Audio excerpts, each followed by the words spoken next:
Ahanba Maktada, Salai Story Channel gi mahut sinjaduna, Carolina Khaidemna ikoknona khurumjari. Ngasisu mahusagumna nungairaba wari macha ama miyamgidamakta puduna lakjari. Wari asigi mamingna Akhunba Thawai. Wari asibu ibirakpana Cheng Meetei. Hauzik wari asi hauzaraklage mayam punna taminarasi. Khongnem makhong sekli achaugi manak tamna chelaklaga achaubu kanna kanna kawi. Khongnem gi khukau chakau aduda achaugi mama mapa mapu amadi machanupi ani dusu imungdagi khangchen chen thorai. Achaugi mamana Hai kaidore khongnem nangna adu kanna achaubu kauribudubo. Mapuna Isu achaudo kaidorage re hey kanaga mukphunarage. Mapana amu Hai khongnem Nangna ngasina kanagi nganu mu huralure adugi orumgani ne akhoi achau hoba laibse huran manganu do jamina na badana as ko ko ngawi achau leidroi dumja leiradi amuta kautopiro leite ne he ngasa eutagi thokibaduna yumda auji phawba hanjalaktri ne ado kaidoba yaurage nangna ipapa khaliba dubo oh adudi ma soidana bimon hoi mangi hoi pulamani ba somdana ichantombi do thoibaga chingilam paktuda phaminadana nokminnadana khutka samnadana lehorib aduga mana somda yurai chudana le ngahak leradi aigi chantombi na horen yu taptai ngauraga khulda law khong horaklani ba ahma khongnem se hoi mai ga haram da bidam chenkhirni he moi mapa nacha nupa do kaidoba yauge na amta thoklaga yengbirugero ai madunga moi ai thabak yamna chili mama ai change ai ngonda kaurukanu ko Moi mapadi ne thabak chilli ngaktani moi mapana thabak chillingai dane nasa nupadi sa ole ai taning deko nangdi mama natro seno yadro ai ne thabak tawringai dane langa kanu ko noi machan nupi ani duna ibung khongnem se ipike pikai makhong su sang mama na thagai selaga chengkrisi hengune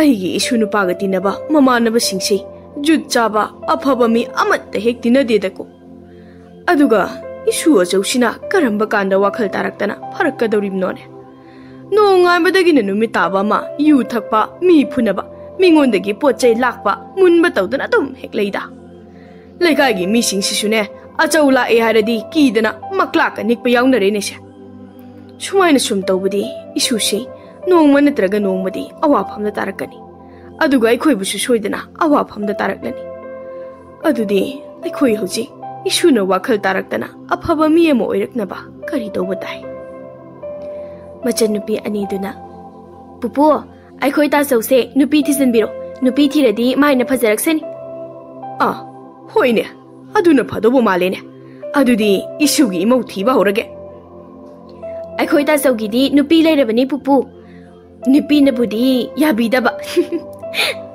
Ha, adudi kananu ne nupidubo haujimak nupidugi ahalaman unarugene aikhoi pupu se kem khangda mal ho aikhoi lekai gi khura tombagi macha nupi masak yamna phajabi ichan tombi dune pupu madugi nupiduda aikhoi ta sakdine pungau ngauribni magi haktakta mi gi am phunarabani pupu ha asingbrane isu nupi ani sina haribsibo adudi pupu ne tombaga wari sanarage ado Tombadudi magi macha nupido aigi isudadi pidi piningoibo adu oiresu wari di sanaraga yenglage somdana khongnemna achau thiduna lakpada achaudi bimolne mangine yaimane moimari pullaga labukta yu thaktana sa chadana yam nungaina langdana lerami khongnemna aiga horamda bida moidi sida ahaw chadana yuga thakkaidana yam nungai lermine basi Ai kitang phawa khalam dene sa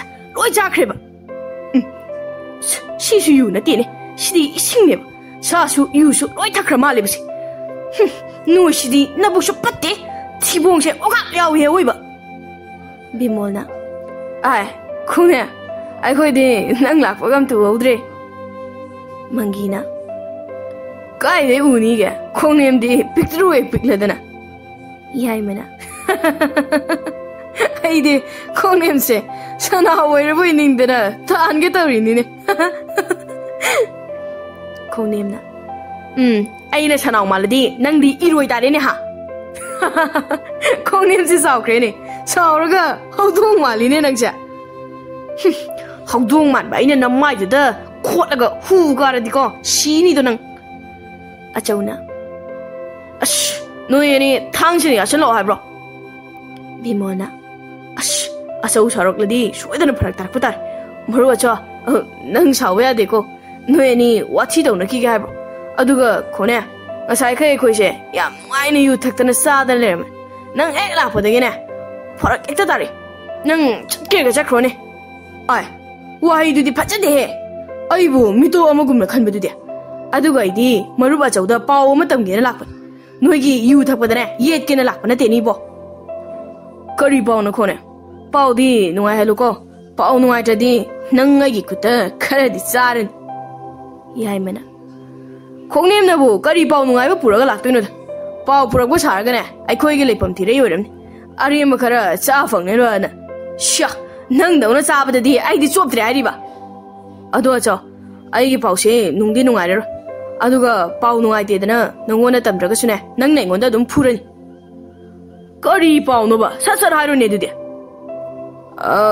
ichan tom bi do singkhong da nupa ga le ho nupa ai di thoi ba Oi, thoi ba ka wari yam nungai ba mal khut ka painer ga nuk nok tana leho Khongnem gi paw du da achau phuk lang na hogalak laga khongnem da chense lak laga khongpak na kaurami Khongnem phana sang na pai raga tarami aya as aina si thokani se aina khanga ba ne ba as ayo so tinge paw ja da na sidai he na kan ne ba ma na yo na kauruk tu se paw se nang sa ning wona tam ga da we ha hey ai gi thang kai le aduga noi utup watu amom pai no khangani dra mikhun ma sa thoi ba nung si di nungari da nang mangina marup asu si di thang pa ga kan chen khre ni adu su chum na chen de phai ning turing ni ma na che se amuk ta khre na chok se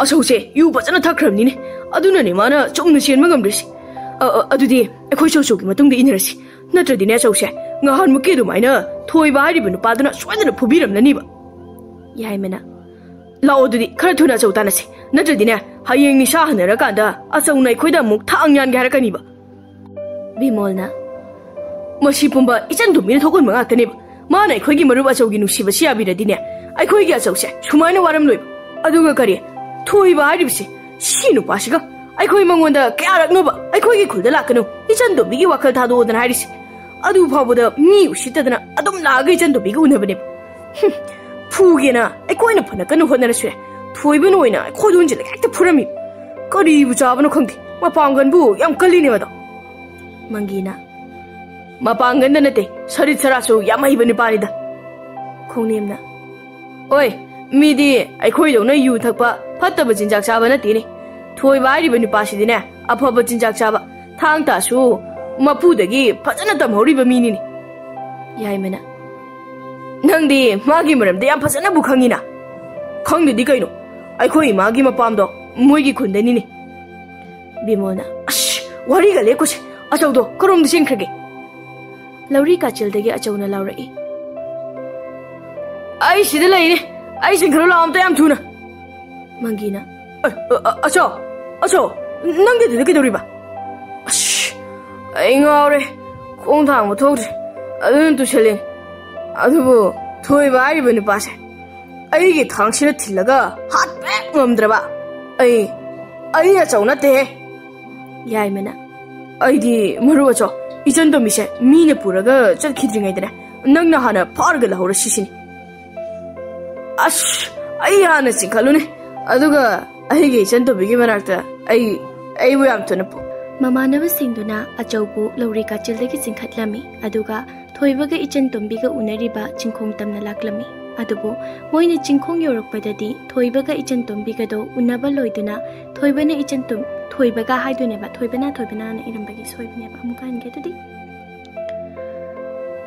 Mamanaba singduna achaubu lauri ka childagi singkhatlami aduga thoibaga ichan tombiga unariba chingkhong tamna laklami adubu moina chingkhong yorokpadadi thoibaga ichan tombiga do unaba loiduna thoibaga ichan tombiga do leiramdri achauna khongna Nangbu, aigi Chantombibu, Thoibaga Chinkungsida, could some Natana, Una, we have died. Ha! Mangina. Machil tea, you me, Ma Chabatapang, Dabagi. Yamina.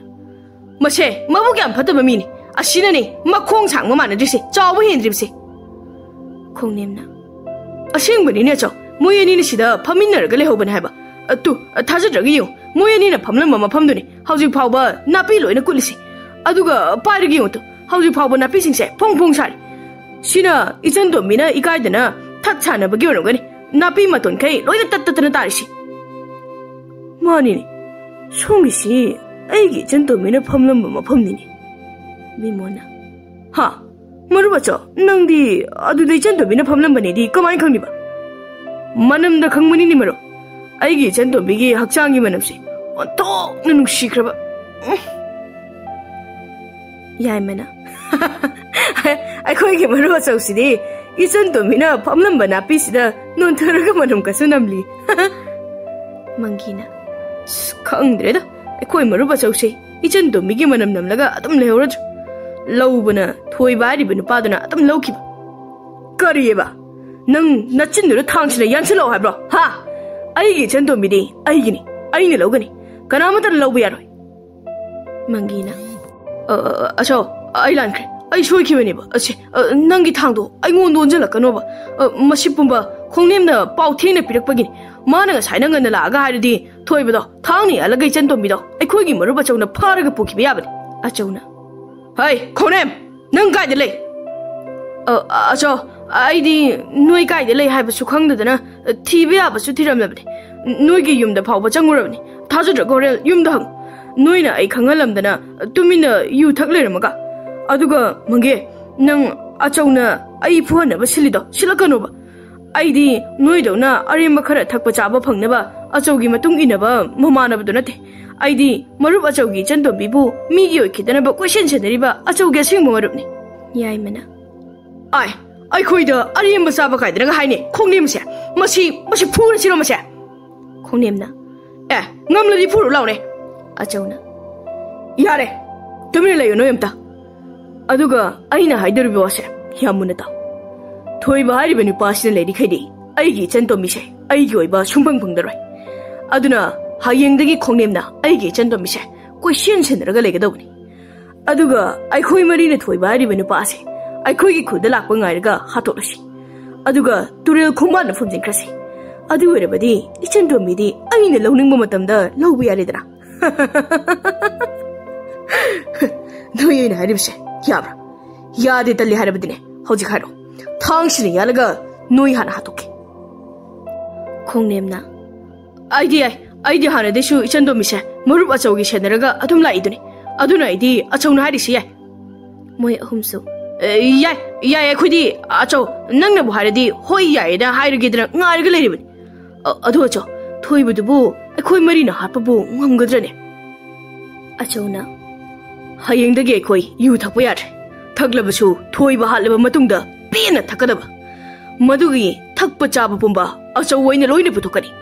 No in a pendri Bapawa, Aina Takangani, Pijagani. Nanu Jagera, Yen Jagera, Hui Jagera, San Jagera, Oak Jagera. No in a signing widow, Aina pendri Bapawa Pijagani. Moy Marido, a jogi waduda, Matin kut yotli. Aduna, a Jona Haibawa Pumba, Moy Marido, Harau Nayarami. Asumna, no Nganbagadi Kongnimna, Ichantombi Bukosin Senadun Lakri. Aduga, Acho, Mangi, Yaima Amadibimol, Muy Marina, Tang Macha Amam Yepaduna, Kun Machinda, Toibalak Bangaiduna Lumduna Lerami.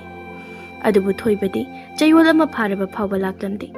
Toibalak Bagi Mahuta, Toibagi Ahalaman Singoina, Ichantombigium the Laktuna, Ichantombibu, Haina Singnarami.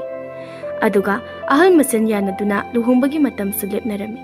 Power Sitabada Acho, Pendaba, Asawbana Himan Kiduna, Ichantombibu Mayumdagi Oirabaso, Paraga Logani, Yadragana, Migi so Eheloi, Hatkani Haiduna Kalami. Aduna, Achona, Mamanaba Marido, Kaurami. Aduga, used the Pitak Ichantombi Pananaba, Wahaidami. Moy Maridusu, Achona Haibiaduna, Ichantombi Pananaba, you Taktuna, Sim Saduna, Numita Bangaiduna Lerami. Numit Hektabaga, Achona. Hey, no shame, Saro, Numitare. You are in Buddi, Luxakinuni. Mangina. Karai, you boo, Kari and shake it around. I quit it, you see the Thawai. Yaimana. Manimar, you out the day, I quit, show among a poet. Hadakti, say you a lamamu, you Taludavada, can't what? A shiva, chap, a manarim. You give me sing the day, I you tuck trade around the river. Bimona. Adunina, I want the tall lips. Kunimna. I did, you tucked Wakal Tarina, Yungi Missina, I give long never no people, I know she never hold Robin. Nupina so, who in the Yarivini? Yamina. Korea, no wonderful.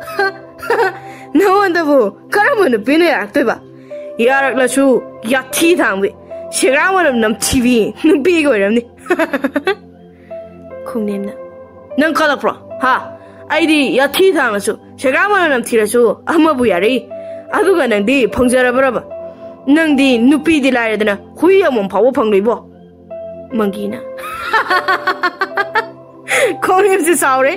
Athouba. Then Nupina Power, like a Luhundra together. Ha. Luhunda begin to say, Moy the high girl, Punsi to buy in the Marina cutting Katani regulate. Do not try, hide. Hi, no, you are delicious. No, I guess to be the powers. Achona, Moy Marie to Gapuna, Ichentombium da Ichentombi Pabalaclami. Kunimna. I couldn't rocha. Yum the Sanaga, the Papa Yarini. Karigumba, Sagigi, Mimaya, Mamma, who took what to Pargator of a day. I could put a scene of a die. I do not come to me later. Don't judge about my Yankee. Mangina. Asimuni, Kunim Haribsets. Don't judge Mahana Yankee. Don't judge Bucharabidine. Immunity like a Paris of Parsi. Achona. Current Tanjaro, a queen I dripsy. I think I'm ready. Kongemna. Ichento Bigi Musha, Luhungam Daimea or Biragero, me am lang. Aduga, Ichento Bigi, Momana Bishing to labor my. I don't know what else within a Ichento Mina, Momana Bishing Tintorpa, Tungal Papa, so I didn't talk another. Madu de Chentobise, part of hypocrisy. Yaimana. Kunimse, Makung soy, so we in the Hajabi one. Makukti, Adam Lavazani. Bimona. I know I get on Bowadni, Kumim Hariba sings. Achona. Ash, to me, Leone, Katas and Ribo. Mapanda, me Torpomane. Kunimna. Aso, Oshidi, Ichantom Bigi, Mamana Bishing. Shudina, Tunga Papa Mamana Bishinga, Tin Motorin. I don't know, Kushim Sarsi. Hey, Shubiadico, much will say, top long the Milaga, Makuma could pardon a hector book with them. Hybrid of Bagajan Domina, Mamanabi Sindo, Tongal Power Tilam Lagachang Lakbada, Achoga, Mamanaba Singaduna, Ichantombibu Parami, Aduga, Mapamadudagi, Yam Tuna, Ichantombibu Puduna Jelami. Some Chelakpadu the Ichantomina, Pring Kauba Jombaduna, Achoga Mamanaba Sinduga, Pabangam Dadana, Ichantombibu Kangtata Darami. Madugi Kudong Jabalauraga Ichantombi, my gay Kangdan Louduna Jelami. Magi Matungdana, Achoga Mamanaba Singdugana, Pananabakana Tanarami. Achona. Iyo, Lakshakeda. Hi, Karuna Chinkriune, Tune Noibo. Konimna. Turilla Jobolum the Chinkrecho. Adudi, Tanone. Kulak the Chinkrabadi, Papa Pangarudi Noibo. Yaimena. Shh, Nupini Hajapagi one, Mapanga di Kali. Bimonasu. Nangana Tadorpagini, not talk to the Chinkrisi. It turned a pabo and Medina, not to Pasunga Menga with them. Mangina. Wari Gadi, surely Kushona Duga. Konimna. I crochet, you tell them the dinner, pardon. You more of a dinner, isn't to me, I crochet. Cock told them like a Jimmy Libaniba. Asona. Wari gonna sound it, isn't to me, Hana found in Ribo. Ijantombisu, Amamba Numidanga, Thawai Hinanaba, my gay Kangana Sum Chenduna, Kogi Araba Sarukta, Yam Chauna, Kanna Cheliba, Turel Adugi Mapan Yorami. Aduga, Chenpam later when Ijantombi Kaptuna, Kanna Kanami Tana Nabakaurami. Adubu, Ijantomina Fana Kanna Lauzarabasu, Kogi me Amatana Tabiramde. Tanja Aduda, Achoga Moy Marigasu, Ijantombi Manakta Yortuna, Ijantombi Bukoisilami. Achona.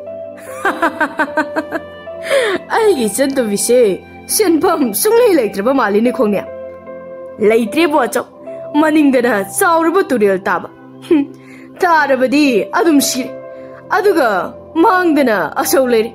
How's he? It's in to be. Nang karai de chengene ha kai de no nang de chen du shi Ichan Tomina Kaigino Noina ibu phagi dawri base ai pharaga noida kari kana ba phanga dawri bage natraga noina pamli base ai ngoda siriba sanagi leklai khudop siro se pamla badi ai bige se noina lawzaro aduga ai gi lambi thado ai lu honga da ba kui jabi nu pine ai gi lambi thado khongnemna hai kai digino mana ji langakli ba sanali khudop singdo Pini na piradi kutta piba yabasibo Achawna Ishan dombe Aina mamang dige dum haidro Nangdi aigini piyo gada banedra Aduna ai shawalakano Aina haiba yaw Nupana haga pungano adra Aduga nangdi aibu mirai daga Thoi ba hairiba nupa aduga luhong naba Matam galep nadara leram naba Iya Pawa shitabada Aigi thamoy da kari pharungani Kayam sarungani haiba Nang kari mata khangdabra ha aduga nang achau kanano achau na kari tawba ngame habise nang kaurabra ha oho adudi nang na ibu phana na bohnari basiri aibu nangi oina na ba nangi nupi oina na ba oira madi go oira badi achau nang namang da phaba mangdu no he khongnemna pangkhre da ko nupi noina pangbse chenpham su leitraba kanmi na basu leitraba si phawbada Mga kasi, adong may gata na ngali ni siya. Bimol na su. Aso, paraga laro ni. Tingin na matam siya nang bo. Manggi na su. Ay di, nga sayagi yuwarin ba to, takning manalo ba nini. Ado na, sat paraga puro siya ni.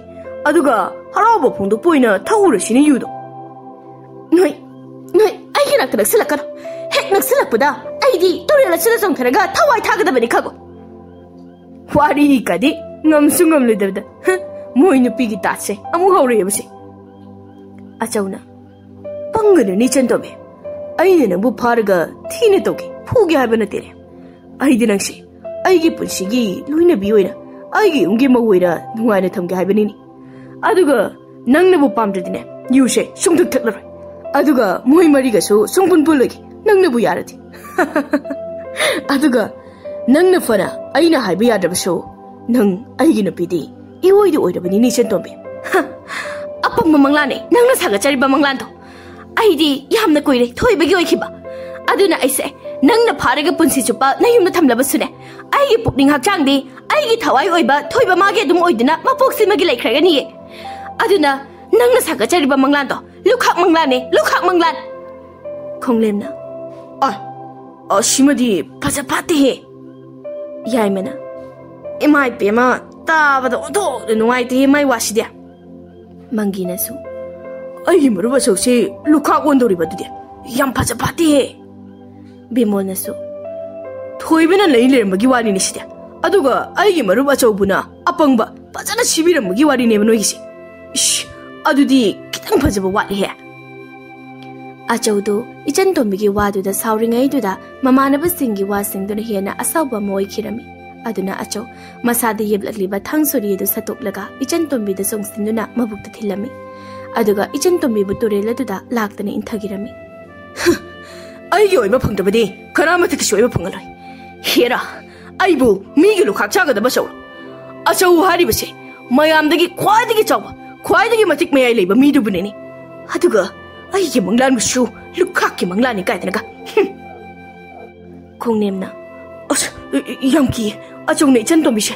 thangna thilaga turel de inthakrai ba shidi mi khangnarak ladi akhoi amata khulda leiba phangdar thanthorak lani yai mana idea diko idea jidi aishni mangina ai diki mandana kainom tore bimodi kai de lekhrage bimo nang kapiro hoi ai kapini ne ai khoi hoje kai doino hayeng yauradi khugi mi sikda soidana khangnakrani achawna Noyam kibro, adudi no shoshi, tangshida thilaga, loina hatolaga, turelsida inthakro ha. Aina haida wasa, yamuna taw. Karigumba, ngasigi thudokshigi matangda, noi marigi nachildagi, wa amakitang phawba, ningonda haidokramlaba. Acha waina misak ado, tangshina mangak chamdo lelaka hakadab. Hek gamdraba, yeng, ai achawnate.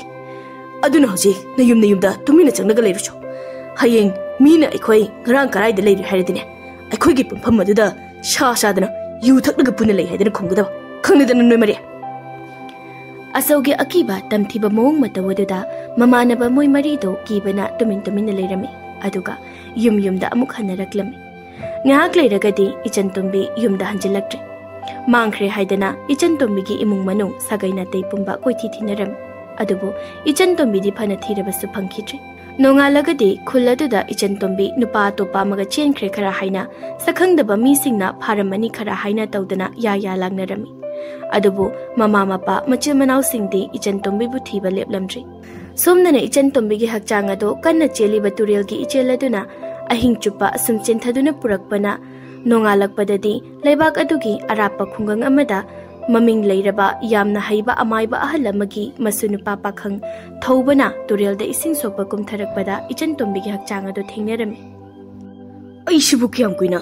ising sokpa phi suba chak thongba wairam sitpa taiba tawdana kyam kuina lekhidoribno masida ekhoi pupu maki pakhon mayam sine ngahak lerdi pupu gi manakta mi anaba mayam ama laying balak ngarani adaidi aigi pupu ra ingona sirakada pakhon mayam sidi pupu na pakhon simandana ne imanaba singa punba su phangtri pakhang amoibagi nupi koiba phawa phangdedana sumai sum leiredine ai nupi thibaga chukbang e phangdong mandre aduna helai nangna marai bak thiraba aigi masak matau yamna phajabi lesabi amta dibibiuba thobana wado haina ising kondo pairaga turel de hekum thaduna ising soke dana hek tawbaga magi mamangda ichan tombi gi hakchang ado tawduna leiraida panduna leirami madu ubada thobada ising sokpaga chap lepaga ichan tombi da munna yengduna leirami thobana korino sinam phi phataba yomlaga thadari malene isingnaga motpane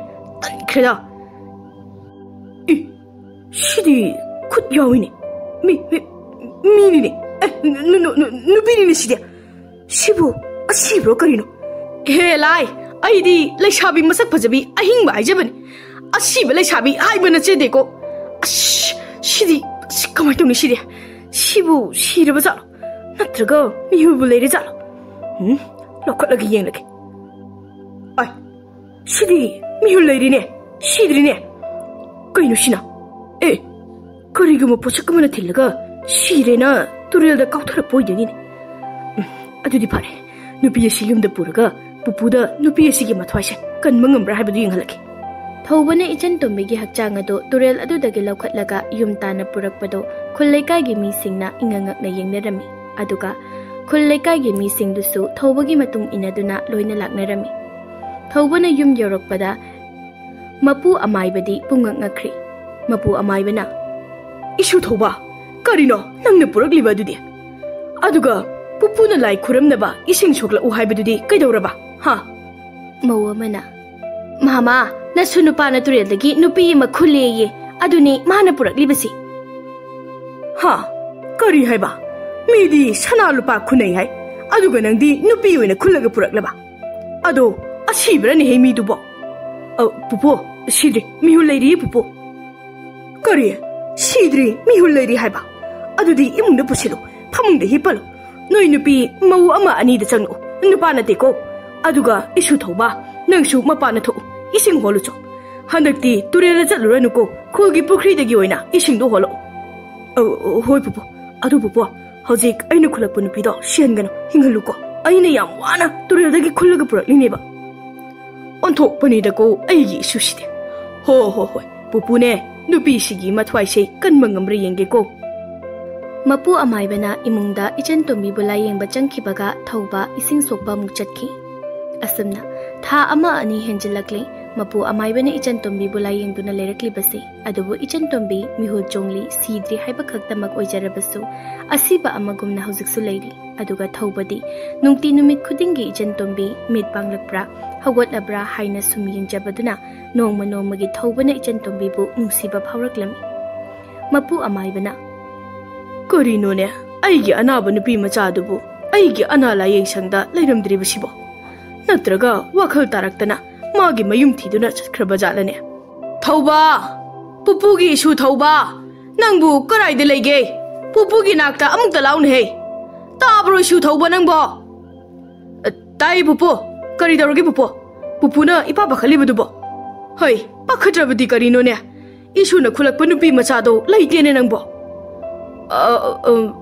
pupu mado aina aigi kada aigi phamungdo oina thangjilaga tumhalamani sida sum thambado yengbada nuaitraba adugane pupu kangsu am pai aduga nasal su amna chenba aduda mayadaga changadrana aina aigi kada oina thangjilaba ha kari haiba isu thoba layeng lubi nupi dubo nangna nangi kada nangi phamungda thamle haiba adudi nangna kaida tumdurimno aduga mabu kamaina pupuna layenga dorimno ne pupu aidi yumyada phaktharaga oina tumlage aduga pupusu yumdani hena layengbu komdoini atai anaba lakpa singdudine ana layeng pham sangoisida dum yengu pupu korino ne aigi su thobuna anga mucha dawna toribusibo khulgi mina khangkrabadi kari no khanarani ni nangbo khalloide pupu khulgi miyamna nasu nupagi pukcha fajana khangbibani aduga nupi se aina khulakpani ne pupu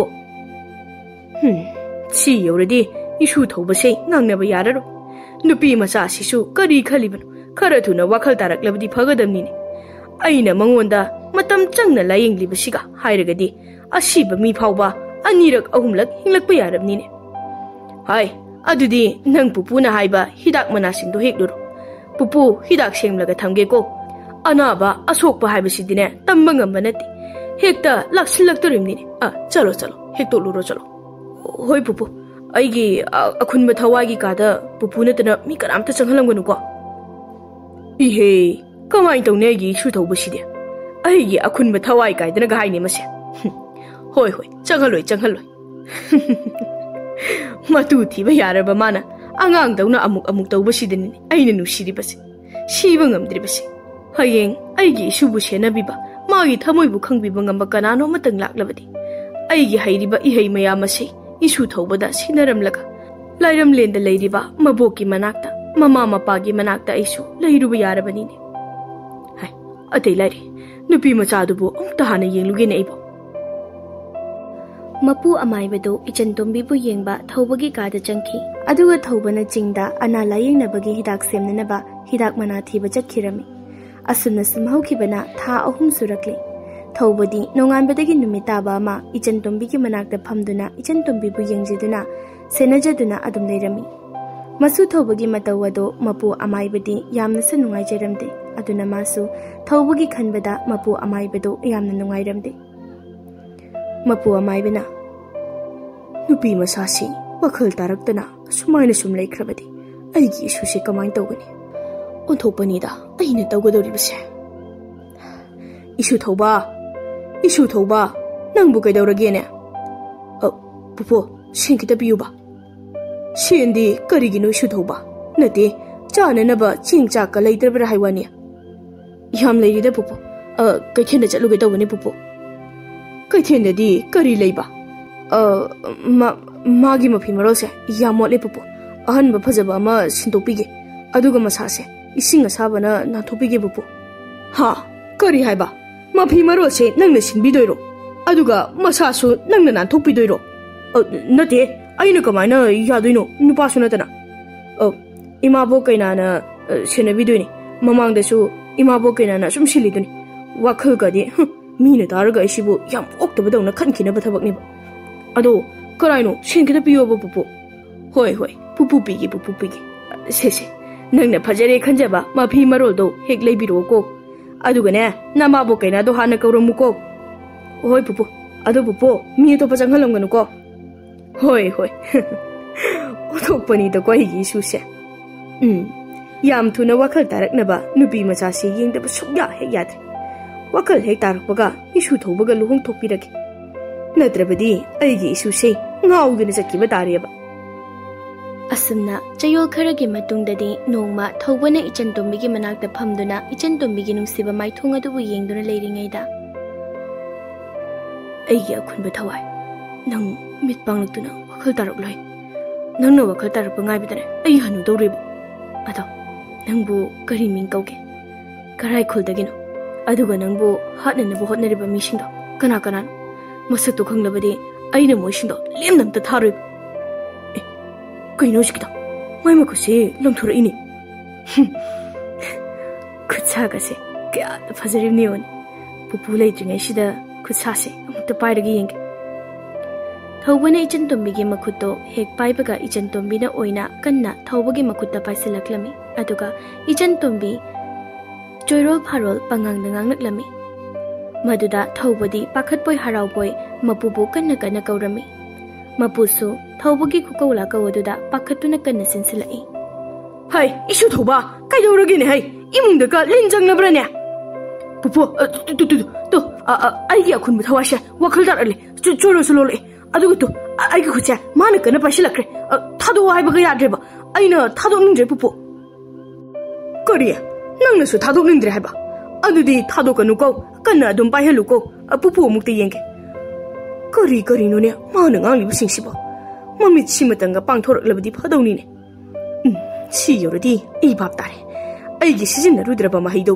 sijinna ba haurake mapu amaibana makuta ising khara haplaga laison tinson khara solaga ichen tombi ki mayada khara hairami aduga makokta ahum laknan thabirami maduda ichen tombi mamet pangthoraktuna wakhal taraklami Athouba pupu ngan kai adumai torumba yadro matang chadrabadi pangtauda tauba yaba mahai na tine isu nangbo adubo isu nang tumne layuko pupu ne nupi macha siga wari sage ko pupu maming han hangune ai magi maming kangwana loireba ichen tombi aigi ming ichen tombi aduga aina leribasi bukaraidan ai siraba natra aduga noyani na kana no Thawai loba lai oidoribra hayo asingwada ngonda muta haibiyo nati aigi pupu ne Thawai loba lai nate Thawai kanba aigi pupu haiba maibani aduga Akhunba Thawai nangsha aigi pupu na kanbiri ne aigi sunupana hairibisi asingmani hayo isunupugumlabi nangbu kanano kari khudagino aduga nangi oiriba phibam masina matau karamna oiribano haibado mayek sengna amukta hayo aduga nangna sayamna warabadine pothau kona tapna hairibasu kaidi ko ichen tombina mikop khara tumina leiruraga tapna wa amunga ngaklami pukchil chawraba laigumlaba ipu aise ngarangai khole kaigi mifatta moi mangana amukta gai bikhoba warido ai ko ngawdore somna ai khoi sida wakhal tadan layingdona leribase chahi ama phagadorabani ngasi khaktani somna wakhal taraktuna wangang ribase aduga somge mingse yam phaje adubu aina thonbiba Akhunba aigi Thawai haiba mingsina hena phajei Akhunba aigi Thawai haiba aduga aina maphamasida wakhal tadana layingdona leribase chahi phagadore haiba adudi asingba mukta haibiyo ai matau karamna maphamasida yorokibana amukta mariksudna haibiyo ipu amaibana matau karamna ichen tombi bu maphamasida yorokibano haibado haubadagi loiba phauba ichen tombi delirami wari singado taraga ichen tombi kaplami aduga matau karamna ichen tombi gi phibamado oirakhibano haibado amo mapu amaibaga Athoubaga delirami wari singdo taraga mapu amaibadi sor sangno hondoklami aduga Athouba mamitagi mapi tabado lutsinduna teithoklami Athouba gi aronba mapi do ichen tombi na urabaso masada karimata phauramde nang luhonga dore hab adusu nangga yamna nushina jaba thoiba ko bani pamaga hoi aduna ai yumde yam thuna chattaba yaroi ai hingli ai lairi haiba khangandrabadi ai gi ima ipa ichil ina aduga ai gi nungsiraba ibung thoibagi ai gi wakhalda ngokchatna duna heram lagani ai yumda chatlagi ipu ai yumda thinbiyo ipu Athouba naso pupu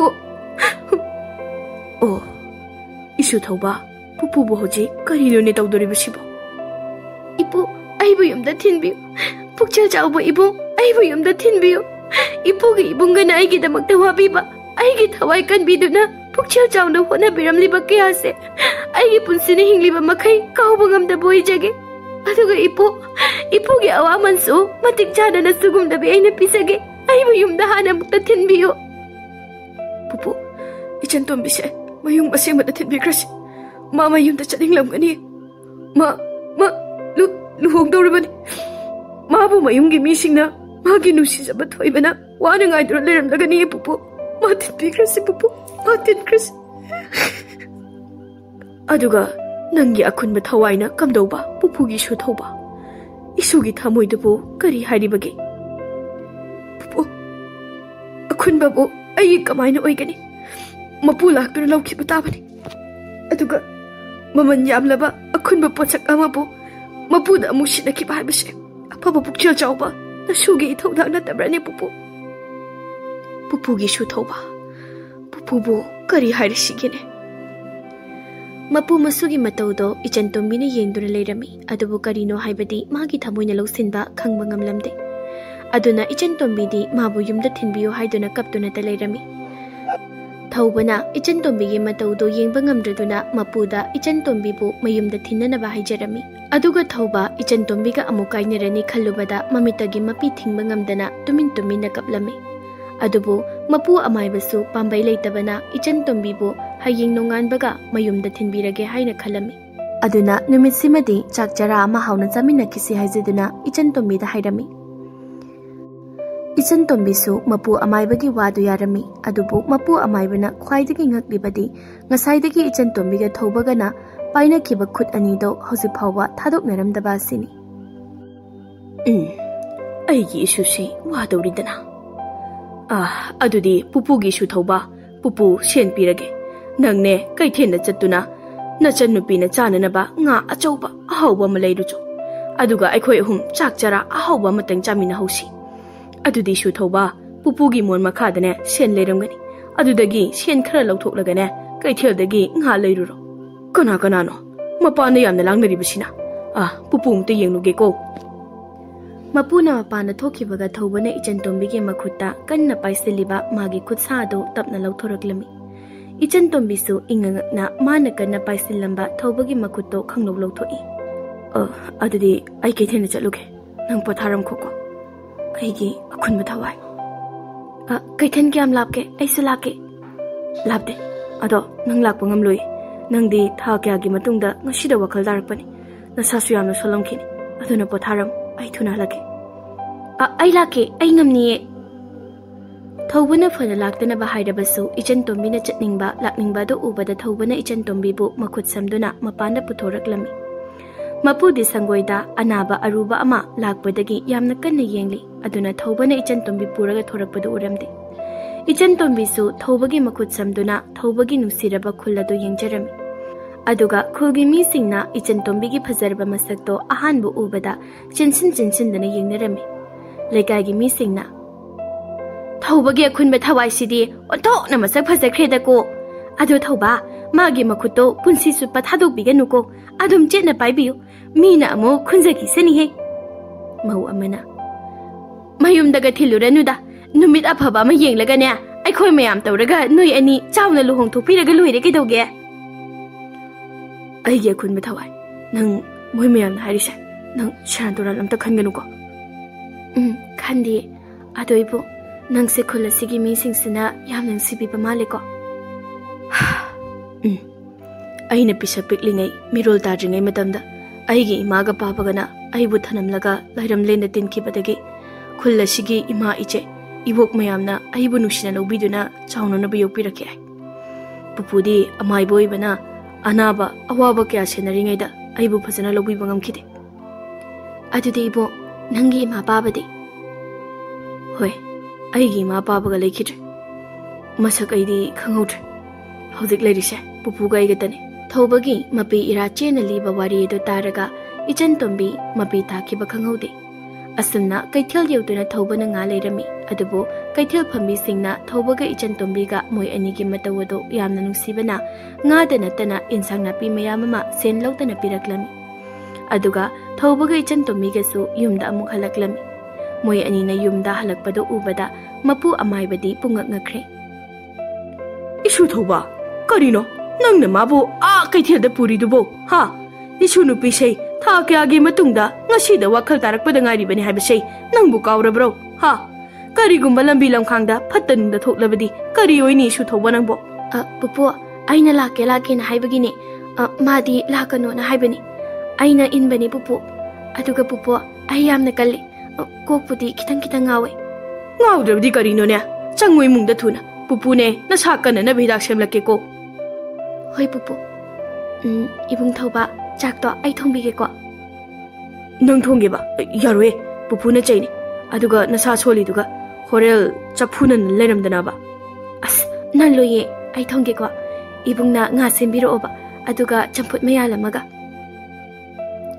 Ishunupia asese si hana muta thakchilo aduga kok ngawbado phabra yenguko aduga ne shu thoba pupune thabak khara chillani anabase khara lure aduna ne ishunupina phamungda potharingaida nangne chak yensang do loisilakloko pupudi changak pangamlaroi adudi ishunupia nangshu kada changnaga potharuroko horel chak loiraga nabungna maina haijaraklani achango chango pothajaruro Mapu amaibana wase hairamlaga anaba layengba mu changkhirami mapuna changkhibaga ijan tombina thobada ma chak thongbige haina chaksang thiduna changkhi thobana ijan tombibu phana themlabasu yatre aduna thoba nga do chaksang da pusinduna semna ijan tombina iru janaba ising asaba lungkhatli aduga moi ani chak yensang da thongminaduna wari kya susarami asumna ngasigi numida ngasimadi mapuga moi ahum chak hauna chaminarami aduga mapudi anaba layengba amuk changkhri ijan tombidi hayeng yumda halani haibagi wakhalda yamna harawna tumdakhai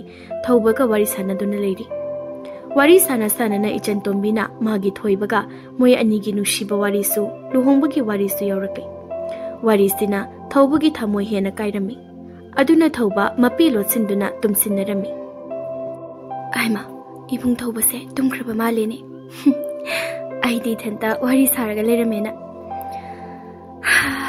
nongse khara thuna ngal haningreda hayengdi aigi ima papasu aigi thoibasu ubaloina phanglani ai hingli ai hale khangbada aigi thoibada yamna harawgani ko aduga mi patta acho nangbusu aina lemna khak tharoi nangina thakta khutpina laman khomdriba phawbadi ai lusulu hongloi ijan tombi phattaba achobu amuk ningsingduna yamna saurami aduga tumba yadana ijan tombi nungan bangaiduna leirami thaubasu ijan tombiga kainarani luhongkhrani khallubada tumba yadana ahing chuppa leirami asumna nonghek nganbagadi ijan tombi haugatuna yumda hana asumna nonghek nganbagadi ijan tombi haugatuna yumda hananaba semsarami adubu mapu amaibadi aruba anaba thadoktuna chatpa yadabana thobada oina ijan tombi bu mayum phawba tekta kaidana asoi angam yaudana thinbiruna ba hairami aduga sen kharasu masu thobaga ijan tombiga da pirami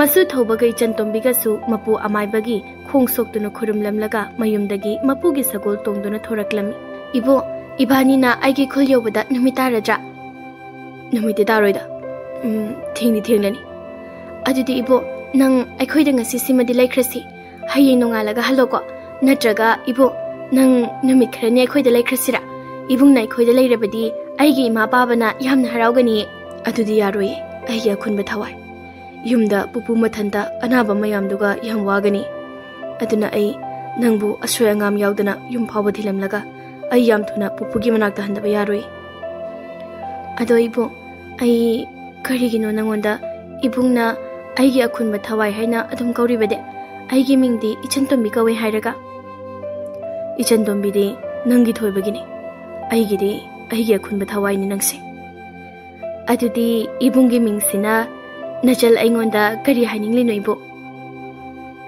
thawbana nofe tawduna nungsina ijan tombi di yenglami aduga wa makha tadana adum chatlami ijan tombi su thawbagi mityeng mataw aduda ijan tombi gi thamoida wangangjaba horaklami asumna wari kya sumsana sanaduna lakpana ijan tombina thobagi pukchelbu mayek sengna khangnaklami aduna ijan tombina thobada ibung yum yogudaba suwatli banina ibungna aisa turenda tawkhala e haibada amukta hana wari libiyuni aduga asu yamba thase ibungna aibu mataw karamna senabi ibu nang wakhidabra haibada amukta wari liduna haibiyuba ai lige adubu aini nang senabada nongmutadi wakhide hoi nanna wakhal tadana ashiba magumna leibadudi ai yamna wakhi adubu hojikti sumaina mukhale nangna wakhal tadana aigi phamungda tumduna leiraga aina nangi seba tawjaba senajabaduna hena phai haina khale adudi kaigina ibo ai hojikne hena wai adugine hojikti nangna aigi phamungda amukhana tumbada upo phangdaroi nangna wakhal tarakpa ngaiduna nanakta phamduna yengjabadasu amukhana phangdaroi kaithel chatuna nangi phajaba phiro laibsu phangdaroi si haiba numit asidagidi amukhana nangbo ꯑꯩꯅ ꯎꯕ ꯐꯪꯗꯔꯣꯏ ꯑꯩꯒꯤ ꯑꯈꯨꯟꯕ ꯊꯋꯥꯏ ꯏꯕꯣꯛ ꯑꯗꯨꯅ ꯑꯃꯨꯛ ꯅꯆꯜ ꯑꯩꯉꯣꯟꯗ ꯀꯔꯤ ꯍꯥꯏꯅꯤꯡꯂꯤꯕꯅꯣ ꯑꯗꯣ ꯏꯕꯣꯛ ꯑꯩꯒꯤ ꯐꯖ ꯐꯖꯕ ꯐꯤꯔꯣꯜꯁꯤꯡꯗꯨꯗꯤ ꯀꯔꯥꯏꯗ ꯂꯩꯍꯧꯔꯒꯦ ꯀꯔꯤꯒꯤ ꯑꯩꯉꯣꯟꯗ ꯄꯤꯗ꯭ꯔꯤꯕꯅꯣ ꯄꯤꯔꯣꯏ ꯑꯗꯨꯁꯨ ꯅꯪꯉꯣꯟꯗ ꯄꯤꯈ꯭ꯔꯕꯗꯤ ꯑꯩꯒꯤ ꯏꯅꯥꯛꯇ ꯅꯪꯒꯤꯅꯦ ꯍꯥꯏꯕ ꯀꯔꯤ ꯂꯩꯍꯧꯒꯅꯤ ꯑꯩꯒꯤ ꯑꯈꯨꯟꯕ ꯊꯋꯥꯏ ꯑꯗꯨꯅ ꯑꯩꯅ ꯅꯪꯉꯣꯟꯗ ꯄꯤꯗꯕꯅꯤ ꯊꯧꯕꯒꯤ ꯅꯨꯡꯁꯤ ꯅꯨꯡꯁꯤꯕ ꯋꯥꯍꯩꯁꯤꯡꯗꯨꯅ ꯏꯆꯟ ꯇꯣꯝꯕꯤ ꯃꯄꯤ ꯇꯥꯅ ꯀꯞꯂꯛꯂꯝꯃꯤ ꯑꯁꯨꯝꯅ ꯊꯧꯕꯅ ꯋꯥꯔꯤ ꯀꯌꯥ ꯁꯥꯟꯅꯗꯅ ꯂꯥꯛꯄꯅ ꯅꯨꯃꯤꯗꯥꯡ ꯋꯥꯏꯔꯝꯒꯤ ꯃꯇꯝꯗꯗꯤ ꯏꯆꯟ ꯇꯣꯝꯕꯤꯒꯤ ꯈꯨꯜ ꯌꯧꯔꯛꯂꯝꯃꯤ ꯏꯕꯨꯡ ꯑꯩꯒꯤ ꯈꯨꯜ ꯌꯧꯔꯛꯏ ꯑꯣ ꯑꯗꯨꯗꯤ ꯐꯔꯦꯗ ngasi nangbu ubada nangi ima pabado yamna haraurani aduga nangi thoibasu nang hingli yumda tekta kaidana hale e khangbada yamna haraurani adudi mangtharo nangi yum yonaba chatlasi hoibu khogi mi singduna ichan tombiga thaubaga he ubada chenthoroktana yengnarami aduga khara amana phajana wari sarai khara amana wachoi ngangduna noknarai aduna ichan tombi thaubagi mamangda yamna ikaiba haibado oirami mawamana ichan tombiya nangdi namaibu phana thaina nupa amaga luhongnamdaida nupa amaga tumina mu chenkhraga ikai khangda khai khulsida mula inina ai oiradina ikai bana bu silani ne bema mawamana amu maida na pure duni mama mapa machil manau sagai na tagi mamai su yengdaba ikai khangda bi haisini ngai khone nupa sibu masapu phana phasari ne lanjadaba isam zamjaba bu mali ne kaino iche hoi idonsa hoina ingonda khaliba ngangliba wasingjuba aigi wari asingba hana khangbi khu aduga ngangi sungangbiu ahal nupi amana hai icha nupi yumda hana chang ahal nupi amana hai icha nupi yumda hana mukta chang namaga napaga do nangi wakhalda ngawdana chatawramni changu khara thuna mausingduna nupa mayumda takthokluge ichan tombido mawa puraga mapamda halak hore aidana ahal nupi aduna mathong maram khangdebi laikai mausingse onthok phatkhidredako moi sibu mi wangang naba mi gi mung thugai banatrabadi atopa thabak amata leitraba khangde haiwani mawa singsina mi gi minai oidana thabak wana sururaga sen tandana leire aduga moisina ina kaira khunbi maharani saradana moi gumbi nupi singse khara thuna sikrabadi phadowni ne aisu ichan tombi gi wari asengba hanabu tarugeda ichan tombi la etabada sage gi mi mayam ama laknarami aduga ichan tombi ga thobaga bu phuge haiduna lakpa sage gi mi singsu yorami madu khangdana ichan tombi thobagi mang thana leiduna thobabu senarami ichan tombi gi mamaga mapagadi ichan tombi halakpagi haraugadra sagai gi ahal singi wabu tagadra awaba haibado oirami maduda thobana sum yengduna leiba ngamdraduna ichan tombi gi mang thaduna wangangaklami aidi sumana dogani khangnam labadi noigi ichan tombi gi mathwai kalamdabida sijarasanu haiduna turel adu dum hunchelamana phabajat sagai gi apangba naha kharana hoi kainu nang lagali do luhong galo bagi ngaidur leidabi ai khoi gi ichan tombi bu nang na moithem toroga pharaga pukribaga mi usitaba wangang ngali bidi karino ha nang ai khoi na ji kaidoro kani haiba nang khangdebro ibung thauba nang wangang ganu ai ga wari sanake nang wangang ganu ima baba tachau inama noi mayam su ai bulana uri banatro ai ne noi gi na chanupi ichan tombi se moithem toroga pharaga puedi noi hobro khangobro ha isa isu isi na yumda lakte mangkhra rabadi koi thi ge dai daga nakok singda fattaba wakhal mayam ama sajilaga aphobu sadra ichan tombi se lakpaga phuge dana leiriro kok thija adudi ichan tombi se noi mayam na sinaraga mabukta thangna thilaga turel da sirai dana hujela boy tare ne hei ai ge khunba thawai nang hana na bu khodabadane noi ge sagai ge mi soidana yarongani aduga noi ge khulgi fattaba nangona thangna thindana hatke tawramba achau hariba nupado kaida lei aingona magi masakta ai hato piram lagi sagai gi ahal singduna korino ne nupa sina ngangi bwa singsibo leikai gi fattaba achauna thangna thinba kaida hairi ne adudi ichan tombi nangna ikhoida hainingli ba wasi karino hanum ta hayo aduga nupa sina kanano ichan tombi asengba wari pumba makokta gi loiba phawba sengna mayam dalirami wari si hektabada sagai gi naha sing makhura madom ja singdo achaugi mayum da chen khirami matam maduda achaudi masa pumba ꯑꯣꯛꯇꯕ ꯅꯤꯁꯥꯅ ꯃꯁꯥ ꯀꯟꯅ ꯅꯥꯗꯨꯅ ꯂꯩꯕ ꯀꯥꯟꯅꯩ꯫ ꯑꯗꯨꯅ ꯑꯆꯧꯕꯨ ꯃꯌꯨꯝꯗꯒꯤ ꯆꯤꯡꯊꯣꯛꯇꯨꯅ ꯏꯆꯟꯇꯣꯝꯕꯤꯒꯤ ꯃꯌꯥꯝꯕ ꯃꯈꯨꯔꯥꯁꯤꯡꯅ ꯐꯥꯗꯨꯅ ꯐꯨꯔꯝꯃꯤ꯫ ꯑꯆꯧꯁꯨ ꯃꯤꯅ ꯐꯨꯔꯒ ꯁꯤꯗ꯭ꯔꯕꯁꯨ ꯅꯤꯁꯥꯅ ꯁꯣꯏꯗꯅ ꯁꯤꯔꯅꯤ ꯈꯪꯕꯅ ꯑꯁꯦꯡꯕ ꯋꯥꯔꯤ ꯄꯨꯝꯕ ꯈꯨꯜ ꯂꯩꯀꯥꯏꯗ ꯂꯣꯏꯅ ꯂꯤꯔꯝꯃꯤ꯫ ꯑꯗꯨꯒ ꯃꯥꯒꯤ ꯃꯃꯥꯟꯅꯕ ꯈꯣꯡꯅꯦꯝ, ꯃꯪꯒꯤ, ꯌꯥꯏꯃ, ꯕꯤꯃꯣꯜꯁꯨ ꯂꯩꯀꯥꯏꯒꯤ ꯃꯤ ꯃꯌꯥꯝ ꯌꯥꯎꯔꯒ ꯐꯥꯔꯝꯃꯤ꯫ ꯑꯗꯨꯒ ꯐꯨꯗꯅ ꯋꯥꯔꯛꯂꯝꯃꯤ꯫ ꯑꯗꯨꯅ ꯍꯧꯖꯤꯛꯇꯤ ꯑꯁꯦꯡꯕ ꯑꯆꯨꯝꯕ ꯈꯪꯂꯕ ꯀꯥꯟꯗ ꯏꯆꯟꯇꯣꯝꯕꯤꯒꯤ ꯏꯃꯨꯡ ꯃꯅꯨꯡ ꯁꯥꯒꯩ ꯅꯥꯇꯩꯅ ꯊꯧꯕꯕꯨ ꯌꯥꯝꯅ ꯂꯨꯅ ꯇꯧꯗꯨꯅ ꯉꯁꯤꯒꯤ ꯑꯍꯤꯡꯁꯤꯃꯗꯤ ꯂꯩꯅꯅꯕ ꯍꯥꯏꯖꯔꯝꯃꯤ꯫ ꯑꯗꯨꯒ ꯃꯤꯀꯨꯞ ꯈꯔ ꯂꯩꯔꯒꯗꯤ ꯏꯆꯟꯇꯣꯝꯕꯤꯅ ꯃꯃꯥꯒ ꯃꯄꯥꯒꯗ ꯊꯣꯏꯕꯒꯤ ꯋꯥ ꯍꯧꯗꯣꯛꯂꯝꯃꯤ꯫ ꯊꯣꯏꯕꯒꯤ ꯋꯥ ꯍꯧꯗꯣꯔꯛꯄꯗ ꯃꯃꯥꯒ ꯃꯄꯥꯒꯗꯣ ꯌꯥꯝꯅ ꯄꯦꯟꯗꯅ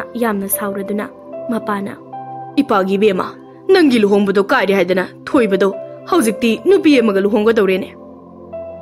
"ꯀꯩꯅꯣ ꯄꯥꯕꯅ ꯍꯥꯏꯔꯤꯗꯨꯕꯣ?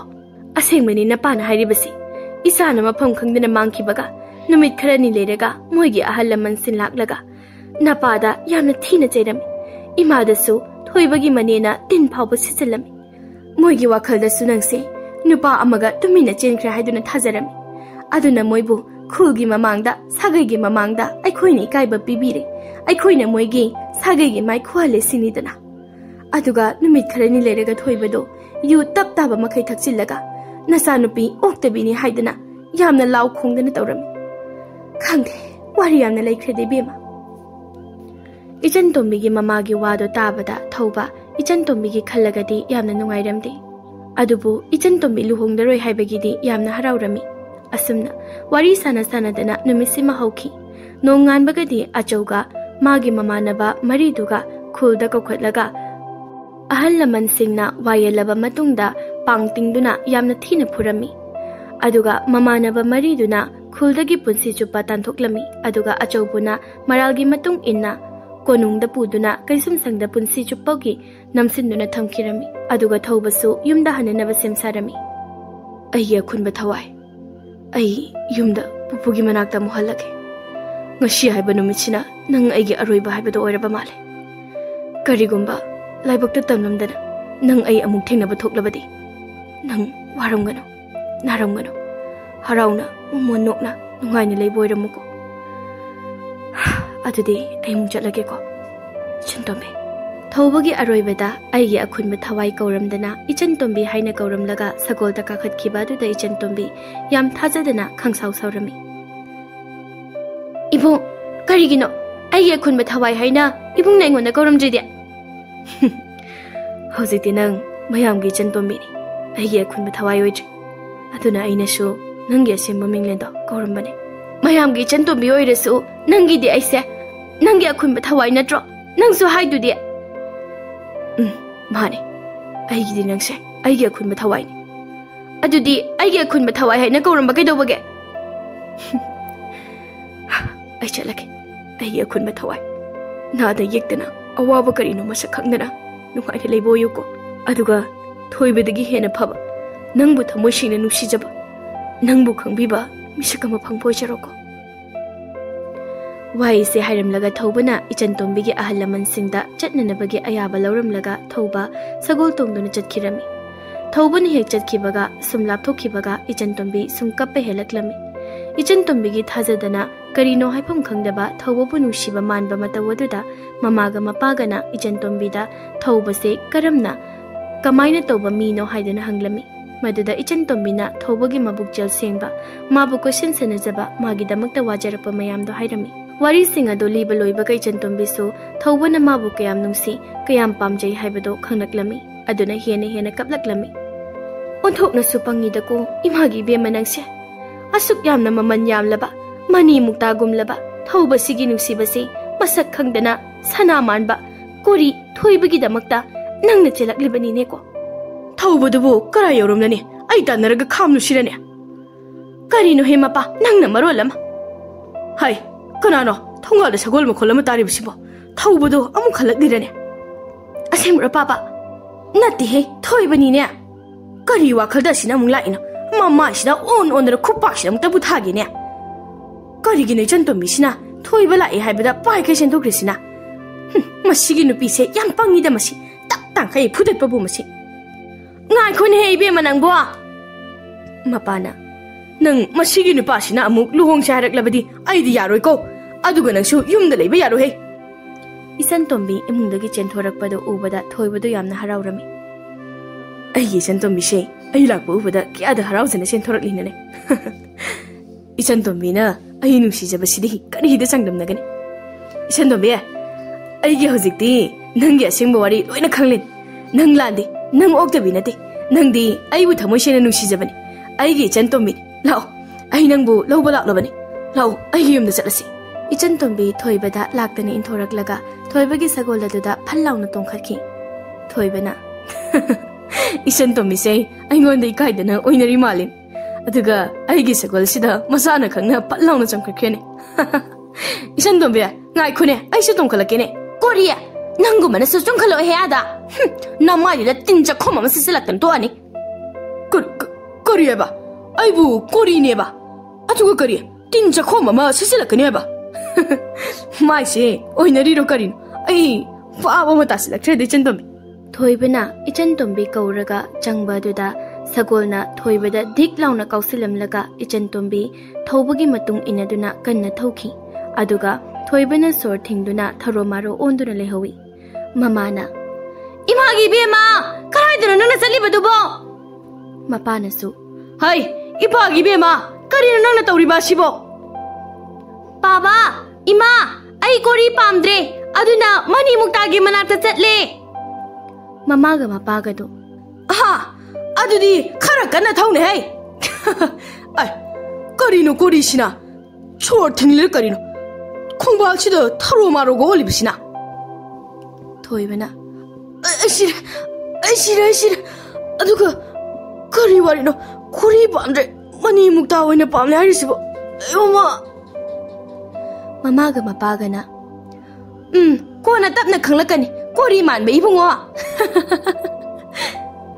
Mamaga mapagana thoibada noksillamlaga yumda tumina changki. Thoibasu mathabak pairaga yumda sektana hankre. Somdana thauba mathwai nuwaitana sagol tapna thauduna chatlami.